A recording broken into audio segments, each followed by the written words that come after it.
Hi friends, வேலையெல்லாம் முடிச்சுட்டேன். கிச்சனை ஒரு ரவுண்டு காட்டுறேன் பாருங்கள். கொய்யாப்பழம் இருக்குது 2. இது இருந்துச்சுன்னா எங்கள் முயல்குட்டிக்கு போட்டுக்கலாம். அழகாக சாப்பிடுவான் அவன் பிரபா. அப்புறம் பார்த்து தக்காளி வந்து என் பிள்ளைங்களோட செடியிலேருந்து பறித்து வச்சுருக்காங்க. அது பாதி பழுத்துருச்சு. முக்கால்வாசி முடிச்சுட்டேன். இந்த ரோஸ் கிடக்கு பாருங்கள் அந்த தண்ணியில், அது வந்து முருகர் கோயில் நேற்று வாங்கினது, இன்றைக்கி வச்சுட்டு போகலான்ட்டு. அப்புறம் குக்கரெல்லாம் இங்கே 2 குக்கர் கவுத்தி வச்சுருக்கிறேன். அப்புறம் மளிகை ஜாமான் இதெல்லாம் எப்பவும் போல தான். சாம்பார் இருக்குது, அப்படியே இருக்குது. சாம்பார் பாதி தான் காலி ஆயிடுச்சு. மீதி இருக்குது. இது நைட்டுக்கு தோசை, ஒரு தேங்காய் சட்னி அரைச்சா தோசை ஊற்றி சாப்பிட்டுக்கலாம். கொஞ்சம் சாப்பாடு இருக்குது. எங்கள் வீட்டுக்காரர் காலையில் சாப்பிடல.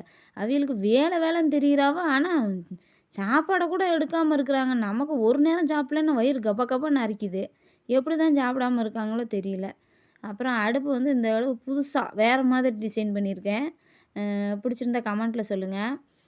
அப்புறம் பார்த்தீங்கன்னா லைக்கே போட மாட்டேறீங்க. தயவுசெய்து லைக் போடுங்க.